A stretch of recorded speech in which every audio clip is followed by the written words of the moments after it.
গতকাল সকাল 10টা 1 মিনিটের পর থেকে বাংলাদেশের রপ্তানি পণ্যে যুক্তরাষ্ট্রের পাল্টা শুল্ক কার্যকর হয়েছে। এ সময়ের পর রপ্তানি পণ্যের যেসব কন্টেইনার জাহাজে বোঝাই করা হয়েছে সেসব পণ্যে যুক্তরাষ্ট্রের আরোপিত পাল্টা শুল্ক দিতে হবে। এদিকে পাল্টা শুল্ক এড়িয়ে গত 6 দিনে অর্থাৎ 1 থেকে 6 আগস্টে প্রায় 14 কোটি মার্কিন ডলারের পোশাক রফতানি হয়েছে। সারা দেশে 576টি প্রতিষ্ঠান যুক্তরাষ্ট্রে এসব পোশাক রফতানি করেছে। অবশ্য পাল্টা শুল্ক এড়াতে গত মাসেও যুক্তরাষ্ট্রে বিপুল পরিমাণ পণ্য রফতানি হয়েছে।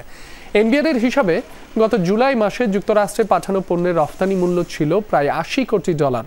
যুক্তরাষ্ট্রের প্রেসিডেন্ট ডোনাল্ড ট্রাম্প গত 2 এপ্রিল বিভিন্ন দেশ থেকে আমদানি পণ্যের ওপর পাল্টা শুল্ক আরোপের ঘোষণা দেন।